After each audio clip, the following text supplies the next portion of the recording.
তুমি বসো, আমি চেঞ্জ করে আসছি। সাদনান চলে গেল। প্রিয়তার শরীরে এতক্ষণে একটু বল এসেছে। একটু আগের কথা ভেবে নিজে নিজে লজ্জায় রংধনু হতে লাগলো। তবে চোখগুলো জ্বলছে। জ্বরটা আবার আসছে। প্রিয়তা বিছানায় পা তুলে গায়ে কম্বল টেনে চোখ বন্ধ করে নিল। সাদনান শরীর উত্তেজনা এবং বুকের ভিতর হওয়া তোলপাড় কমাতে সময় নিয়ে শাওয়ার নিল। বেশ অনেকটা সময় পর বেরিয়ে এসে দেখলো প্রিয়তা শুয়ে পড়েছে। সাদনান কাছে গিয়ে ডাকতেই প্রিয়তা উঠে বসলো। সাদনান প্রিয়তার হাতে একটা গেঞ্জি এগিয়ে দিয়ে বলল। এটা পরে নাও। সাদনান উল্টো দিকে ফিরে রইল। প্রিয়তা গেঞ্জিটা পরে টাওয়াল নিয়ে বিড়বিড় করে বলল, অদ্ভুত লোক, একটু ভালোবাসে না। সাদনান প্রিয়তার কথা শুনল, তবে না শোনার মতো করে আবার একটা প্লেটে খাবার নিল। প্রিয়তাকে খাইয়ে দিয়ে ঔষধ খাইয়ে দিয়ে নিজেও অল্প খেয়ে নিল। বড় লাইট অফ করে ছোট লাইট লাগিয়ে দিয়ে বিছানায় এলো। সাদনান শোয়া মাত্রই প্রিয়তা একটু গুটিয়ে গেল। সাদনান সেটা লক্ষ্য করল। প্রিয়তাকে টেনে নিজের সাথে মিশিয়ে নিয়ে ফিসফিস করে বলল, তুমি বললে ভালোবাসি না, অথচ কাছে এলে তোমার কাঁপাকাঁপি শুরু হয়ে যায়। না জানি গভীরভাবে ছুঁয়ে। চুপ, আগে ছুঁয়ে তো দেখুন। ইস, কি লজ্জাজনক কথা। সাদনান শব্দ করে হেসে উঠল। প্রিয়তা এতক্ষণে বুঝতে পারে মুখ ফসকে বেফাঁস কথা বলে ফেলেছে। এখন এই বেহায়া সাদনান ভাই কি করবে? প্রশ্নটা মাথায় আসতেই প্রিয়তা চট করে সরে যেতে চাইল সাদনানের শক্ত হাতের বাঁধন থেকে। কিন্তু সাদনান সেটা হতে দিল না। এক ঝটকায় প্রিয়তাকে নিচে ফেলে নিজে প্রিয়তার উপর বসে আবছা আলোর মাঝে প্রিয়তার চোখের দিকে তাকিয়ে বলে উঠল, আমাকে উস্কে দিয়ে এখন পালানো হচ্ছে, কিন্তু সেটা হচ্ছে না। সো সরি আমার জান। এতদিন সময় দিচ্ছিলাম, নিজেকে সামলে রেখেছিলাম, এখন তুমি সামলে নাও। সাদনান নিজের কথা শেষে প্রিয়তার গলায় মুখ গুজে দিল। আস্তে আস্তে ঘাড়ে গলায় অথরে অজস্র চুম্বন করতে লাগলো। প্রিয়তা নিজেও সাদনানের প্রতিটি স্পর্শে সঙ্গ দিল। সাথে পাল্লা দিয়ে নিঃশ্বাসের শব্দ দ্বিগুণ হলো, যা রাতের আঁধারে বড্ড ভারী শোনালো। সারা পরপর কয়েকবার হাঁচি দিতেই রাহান ফুঁসে ওঠে। চায়ের কাপ ঠাস করে টেবিলের উপর রেখে ধমকের স্বরে বলে উঠল, কে বলেছিল বৃষ্টিতে ভিজবার? হ্যাঁ, থাপ্পড়ে তোর সব দাঁত ফেলে দিতে ইচ্ছে করছে। সারা শুধু চুপ করে শুনল, কিছু বলল না। রয়ে শুয়ে চায়ের কাপে চুমুক বসায়। রাত 11:30। রাহান সাদনানের সাথে বাড়ি ফিরেছে। খাবার খেয়ে রুমে আসার পরপরই সারার আগমন হয়েছিল। রাহান অবাক হয়েছে। সাথে এত রাতে একটা ছেলের রুমে আসার জন্য কিছু কড়া কথা শোনাবে চিন্তা করে। বড্ড ছেলে মানুষই করে সারা বড় হয়েছে বুঝতে হবে। কিন্তু রাহান কিছু বলার আগেই সারা মিনমিন করে আবদার স্বরে বলেছিল, আমার চা খেতে ইচ্ছে করছে, চলুন না দুজন মিলে চা খেয়ে আসি। রাহান কিছু বলতে গিয়েও পারেনি। হয়তো ভালোবাসার মানুষটার একটু সঙ্গ পাবে সেই লোভে তৎক্ষণাৎ বেরিয়ে আসে বাড়ি থেকে। গেট দিয়ে নয়, দেওয়াল টপকে। ইস, সারাকে দেওয়ালের ওপারে আনতে কতটা না কষ্ট হয়েছে। রাস্তার পাশে ঘাসের উপর পড়েছিল বিধায় রাহান ব্যথা পায়নি, নয়তো কি অবস্থাটাই না হতো। ভাবতে গায়ে কাটা দেয়। সারাকে দুই হাত আগলে নিতেই সারা লাফ দেওয়ার পর রাহানকে নিয়ে ধপাস করে পড়েছিল। রাহান ভাই। হঠাৎ সারার ডাকে রাহানের ভাবনার সুতো ছিঁড়ে। আকস্মিক এভাবে ডাকায় নিজেও তড়িঘড়ি করে জবাব দিল। হ্যাঁ, বল। বাড়ি যাব না? সারা জিজ্ঞেস করলো। রাহান হাতের চায়ের কাপে শেষবার চুমুক দিয়ে সেটা পাশে ফেলে দিয়ে বলল, হ্যাঁ, চল। দুজনে পাশাপাশি হাঁটতে লাগলো। জায়গাটা গ্রাম হলেও সবকিছু কেমন আধুনিকতার ছোঁয়া।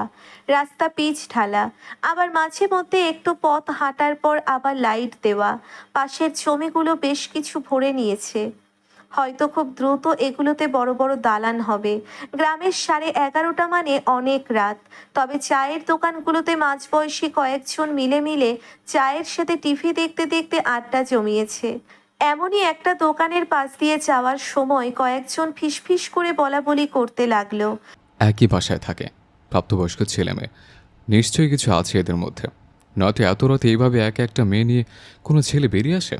শুধু চেয়ারম্যানের নাতি নাতি বলে নয়তো এদের গ্রাম ছাড়া করতাম। কয়েকজন আবার সাথে তাল মেলালো। সারা শরীর ঘিন ঘিন করতে লাগলো। রাহান রাগে চোয়াল শক্ত করে সারার হাত ধরে সেখান থেকে দ্রুত চলে এলো। সারার চোখে পানি টলমল করছে, হয়তো আখি পল্লব ঝাপটালে সেগুলো গাল বেয়ে জমিনে লুটিয়ে পড়বে। রাহান প্রেয়সীর মুখের দিকে তাকিয়ে বুকের ভিতর ভয়ঙ্কর যন্ত্রণা অনুভব করে। এক হাতে আগলে নিল এক বাহুতে। সারা কান্না ভুলে শিউরে ওঠে। শক্ত হাতে নিজের পরিহিত জামা খামচে ধরে বলল, সরি রাহান ভাই, আমার জন্য আপনাকে এতগুলো কথা শুনতে হলো। আমি বায়না না ধরলে এমনটা হতো না। চাপকে সব দাঁত ফেলে দেবো। এদের কথা কানে তুলতে নেই। আমি এদের কথা জবাব নীরবে দিয়ে দেবো। শেষের কথাটা বিড়বিড় করে বলল। সারা শুনতে পেল না, তাই ভ্রুকুচকে জিজ্ঞেস করলো, কিছু বললেন? না, বাড়ি চলে এসেছি। চল আগে তুই যা, আমি পরে উঠছি। আচ্ছা। সারাকে রাহান উপরে উঠতে সাহায্য করে। সারা প্রাচীর টপকে ওপারে চলে গেল। সাথে সাথে রাহান নামলো। মই বেয়ে আগে সারা নিজের রুমে গেল। ব্যালকনিতে দাঁড়িয়ে থাকে সারা। রাহান মই একটা গাছের সাথে রেখে নিচে পাইপ বেয়ে ওয়াশরুমে গিয়ে নিজের রুমে গেল। সারা স্বস্তির নিঃশ্বাস ফেলে নিজেও রুমে চলে গেল। আর সবটা বিষয়কেও অন্ধকারের আবছা আলোর মাঝে তীক্ষ্ণ দৃষ্টিতে পর্যবেক্ষণ করলো। কবির ব্যালকনি থেকে রুমে এলো। আজ অনেক দিন নিজের মন আর মস্তিষ্কের সাথে যুদ্ধ করে মনের কথা শুনে মেসেজ দিয়েই ফেললো। মেয়েটা বড্ড চালাচ্ছে, বেশ কিছুদিন হলো। একটা বিহিত করা প্রয়োজন। নিজের মনের সাথে রোজ যুদ্ধ করা তো সম্ভব নয়। যেখানে এই রমণী মনের মধ্যে ঘাপটি মেরে বসে রয়েছে, এখন দেখা যাক কাল কি হয়। তিন্নি ফেসবুক স্ক্রল করছিল। খুব বেশি একটা সে ফেসবুকে আসে না, শুধু নামেই একটা অ্যাকাউন্ট রয়েছে। ব্যস্ততার মধ্যে সেটাই খুব বেশি আসার সময় হয় না। মাঝে মধ্যে রাতে ঘুমোতে যাওয়ার আগে একটু আসে।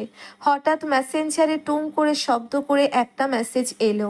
তিন্নি চমকালো। অনাকাঙ্ক্ষিত আইডি থেকে মেসেজ দেখে হাত কাঁপলো। তবে মেসেজটা ওপেন করলো। আর সাথে সাথে তিন্নি আর এক কয়েক দফা অবাক হলো।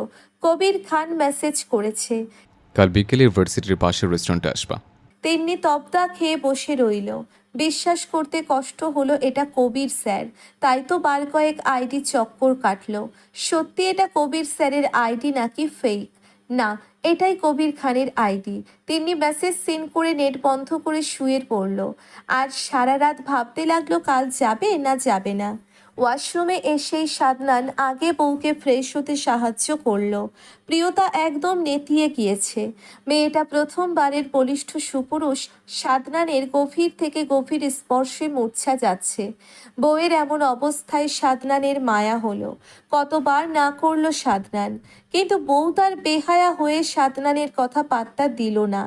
উন্মাদ সাদনান বউয়ের ডাকে সাড়া না দিয়ে থাকতে পারল না। এখন মনে হচ্ছে একদম ঠিক হয়নি। সময় দেওয়ার প্রয়োজন ছিল, কিন্তু আর কতদিন একই ঘরে একই বিছানায় পাশাপাশি শুয়ে ভালোবাসার মানুষটার কাছ থেকে আরো দূরে থাকা যে সম্ভব হচ্ছে না। আর সেটা অসম্ভব করে দিয়েছে বউ নিজে। সাদনান প্রিয়তার গায়ে টাওয়াল পেঁচিয়ে দিয়ে ওয়াশরুম থেকে এনে বিছানায় বসিয়ে দিয়ে নিজে ফ্রেশ হতে গেল। প্রিয়তা সাদনান যাওয়ার পর নিজে গিয়ে ড্রেস চেঞ্জ করে পরে নিল। সাদনানের জন্যেও কাপড় নামিয়ে রাখে।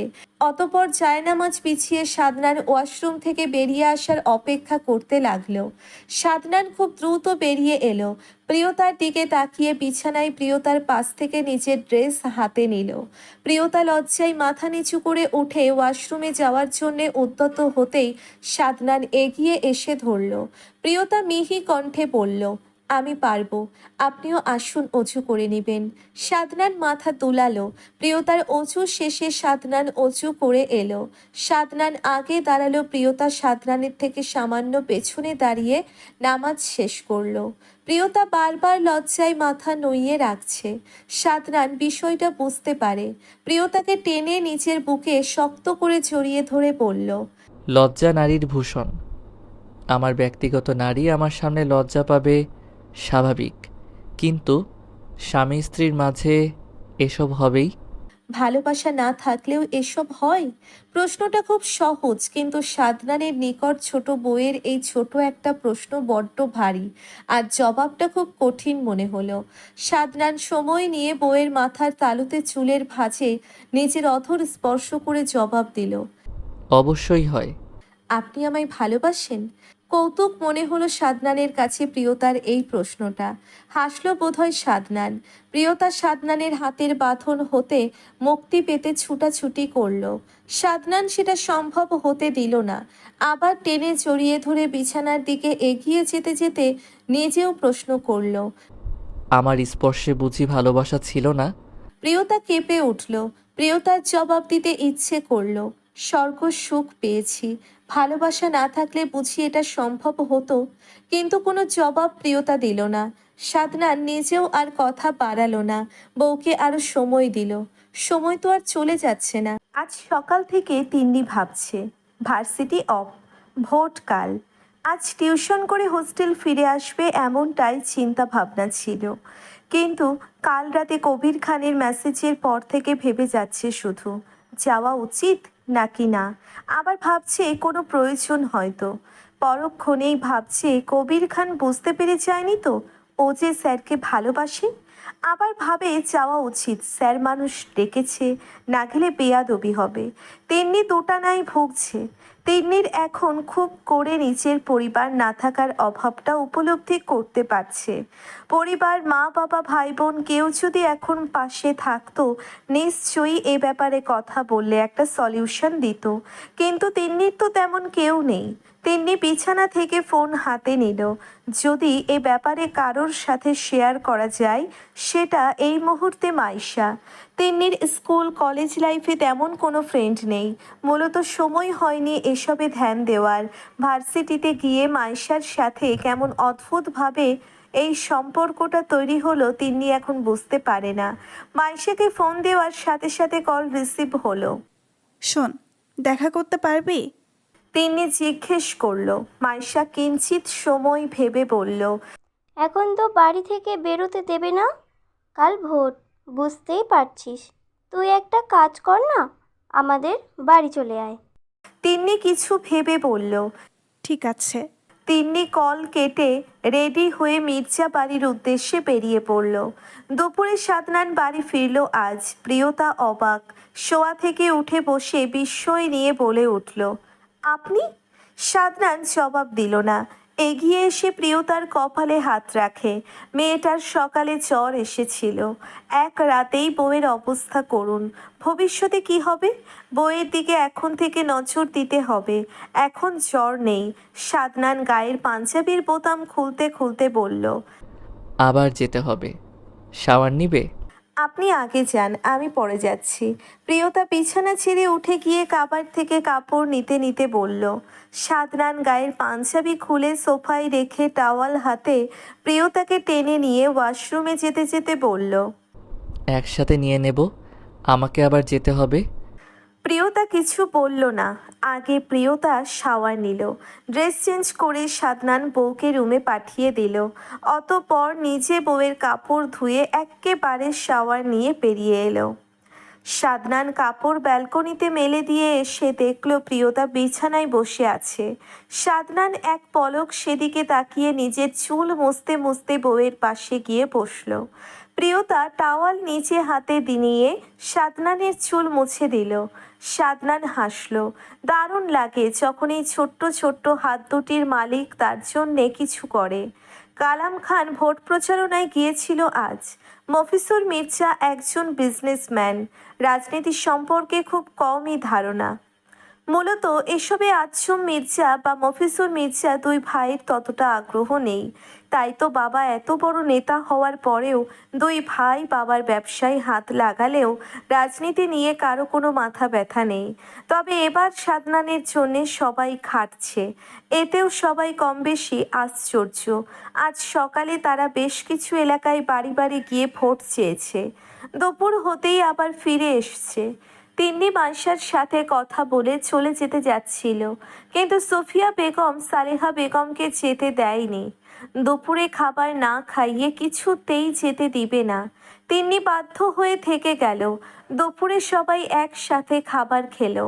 কালাম খান অদ্ভুতভাবে মেয়েটাকে বার কয়েক নজরে পড়ে, মনে হচ্ছিল কোথাও দেখেছে। পরক্ষণেই মনে পড়ে মাইশার বিয়েতে দেখা হয়েছে, কিন্তু না, আরও কোথাও দেখেছে। তিন্নি কালাম খানের সাথে একবার কথা বলেছে, স্যারের বাবা বলে কথা। খাবার শেষে কালাম খান সবার সাথে আড্ডা দিয়ে বাড়ির উদ্দেশ্যে রওনা দিলেন। তিন্নি অনেক আগেই বাড়ি থেকে বেরিয়েছে, কিন্তু গাড়ি একটাও নেই। 3:30টায় বেরিয়েছিল, 4টার দিকেও তিন্নি কোনো গাড়ি পেল না। মূলত সব গাড়ি ভর্তি মানুষ, কোনো গাড়ি ফাঁকা নেই। কালাম খান নিজের গাড়ি নিয়ে গেট ওভারটেক করার সময় তিন্নিকে এখনও দাঁড়িয়ে থাকতে দেখে অবাক হলো। মেয়েটা বাড়ি থেকে অনেকটা সময় হয় বেরিয়ে এসেছে, গাড়ি যে পাচ্ছে না তিনি বুঝতে পারে। গাড়ি সাইড করে দাঁড় করিয়ে তিন্নিকে ডাকলো। তিন্নি কাছে এগিয়ে গেল, মুচকি হেসে বলল,